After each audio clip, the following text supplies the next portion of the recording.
El acceso al trono de Teobaldo I de Navarra supuso un profundo cambio dinástico, político y cultural en el reino. Por primera vez, Navarra era gobernada por un monarca extranjero, procedente del ámbito francés, lo que generó tanto recelos como oportunidades. El 7 de abril de 1234, Sancho VII moría, y la nobleza navarra, apoyada por Francia y el papado, apostó por Teobaldo, sobrino de Sancho VII y conde de Champaña, feudo dependiente de Francia. Este apoyo fue más por temor a las ambiciones de la corona de Aragón y de Castilla que por amor a un príncipe desconocido. La comisión estaba liderada por el obispo de Pamplona, Pedro Ramírez, que acudió a Provins, donde ofrecieron la corona a Teobaldo. El 5 de mayo de 1234 hacía su entrada en Pamplona y 3 días después juraba los fueros de Navarra. La dinastía de Champaña estuvo en el reino de Navarra 71 años y abarcaría los reinados de Teobaldo I y de sus hijos Teobaldo II y Enrique I y de su nieta Juana I. Ante la muerte de Sancho VII, la reacción que tuvo Jaime I de Aragón fue apoderarse de los castillos cedidos a Navarra por el pacto que había realizado con Sancho VII de proahijamiento en 1282. Pero Jaime I estaba muy interesado en llegar a acuerdos porque estaba ocupado en la conquista de Valencia. Así, en octubre de 1284 se reunió en Burgui, donde firmó una tregua de 4 años donde Jaime I ponía los castillos en poder del obispo de Tarazona y del maestre de la Orden del Hospital. Si no llegaban a un acuerdo, estos castillos pasarían a poder del rey de Aragón. Ese mismo mes firmó Teobaldo un tratado con Fernando III de Castilla y León en Logroño, donde había una promesa de matrimonio entre el infante Alfonso, hijo de Fernando III, y Blanca, hija de Teobaldo I. La dote de Blanca eran 10 castillos vasallos de Navarra, pero con juramento de fidelidad a Blanca, y por parte de Fernando III hizo concesiones mientras viviera Teobaldo de Guipúzcoa, los castillos tomados por el señor de Vizcaya, que quedarían bajo la custodia de 6 hombres buenos nombrados por cada reino, y una renta de 2000 maravedís sobre las rentas de Logroño y Calahorra. Si este acuerdo se hubiera cumplido, Navarra se hubiera incorporado a la corona de Castilla, aunque Teobaldo hubiera tenido hijos en sus futuros matrimonios. Pero este tratado con la corona de Castilla no se cumplió debido a las amenazas de Luis IX de Francia para tomar los condados vasallos del condado de Champaña.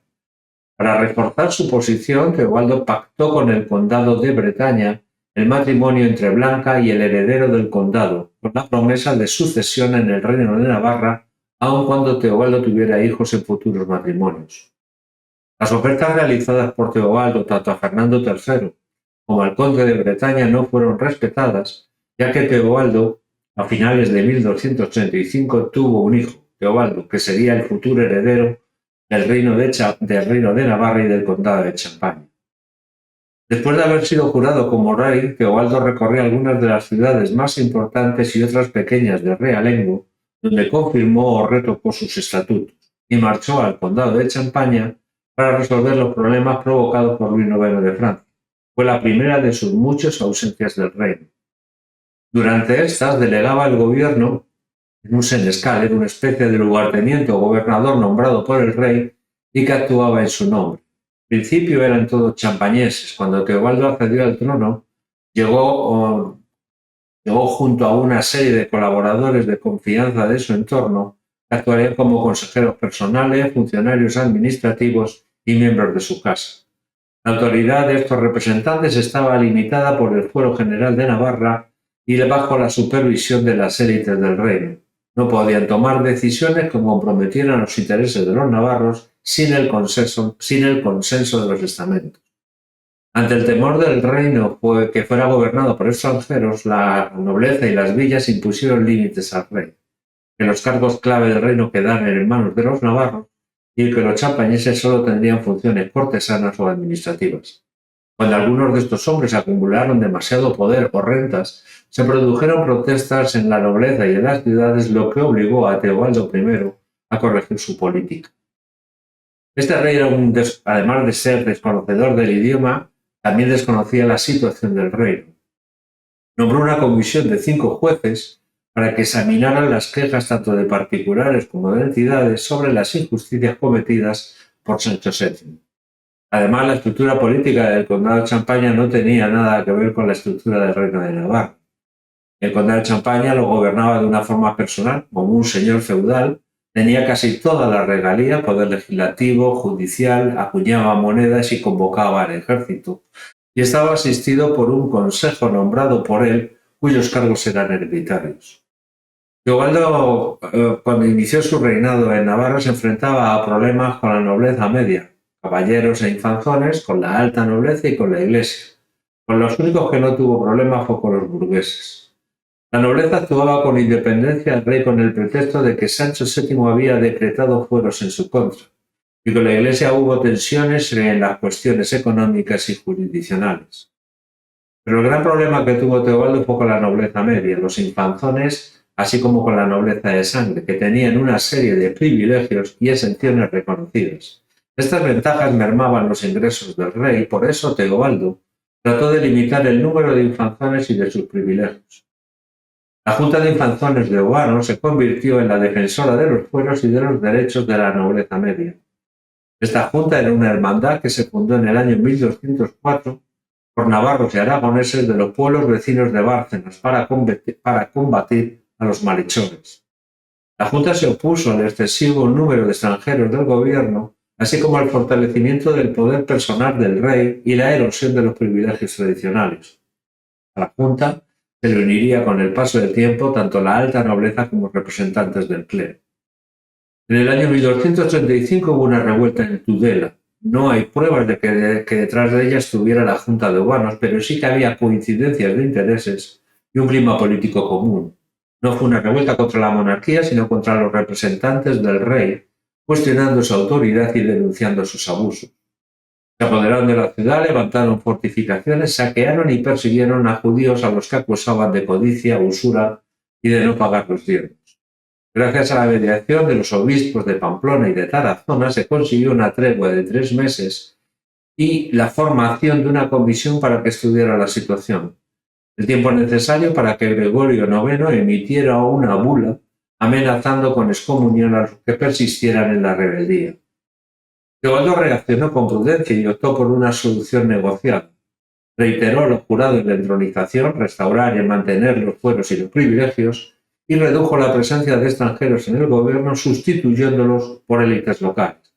Pero exigió una definición clara y precisa tanto de los fueros como de los privilegios, así como las repercusiones en las relaciones entre el rey y sus súbditos. Ante su desconocimiento de las tradiciones y leyes navarras, ordenó la formación de una comisión de 10 ricos hombres, 20 infanzones y 10 clérigos, bajo la presidencia del obispo de Pamplona, para que elaboraran en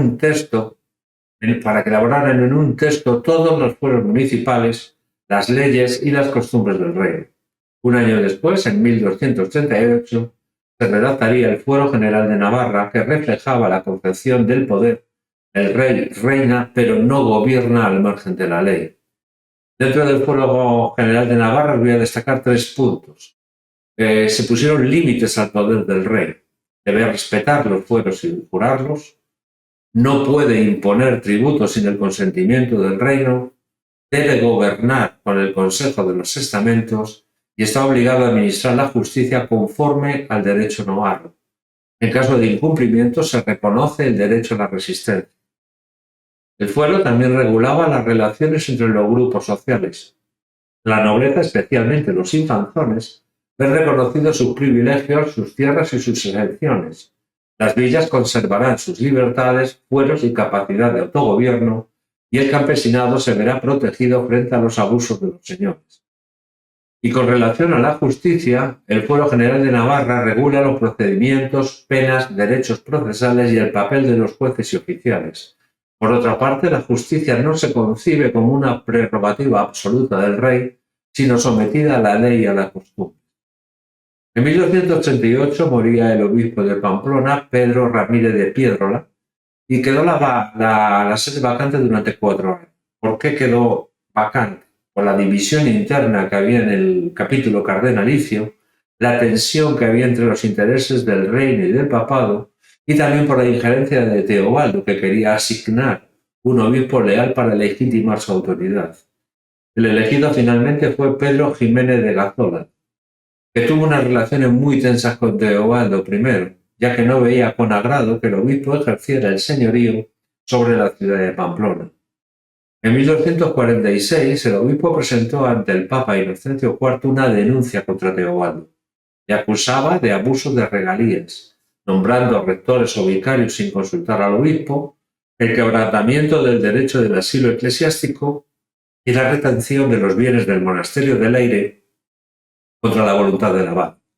Inocencio IV pidió la comparecencia del rey ante la curia o el envío de procuradores para responder ante estas acusaciones. No hubo respuesta por parte de Teobaldo I.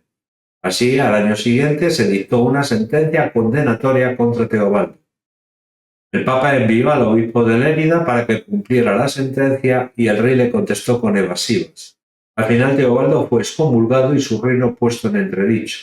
Pero Teobaldo se acogió a una bula papal por la que se prohibía excomulgar o poner en entredicho a un rey, al tiempo que acusaba al obispo de traidor. Se refugió en Navardún, del reino de Aragón, bajo el amparo de Jaime I. En 1250 el entredicho fue levantado, pero curiosamente restablecido al año siguiente. Así que Teobaldo moriría 2 años después, aún bajo la censura eclesiástica. Teobaldo muere a los 52 años. Es más conocido como un poeta que como un gobernante, de ahí su apodo de el trovador. Su reinado no destacó por conquistas ni por grandes gestas militares, sino por la estabilidad y el respeto a la ley. Un rey extranjero en un reino celoso de sus fueros supo gobernar mediante el pacto y la prudencia, consolidando las instituciones navarras y preservando su independencia.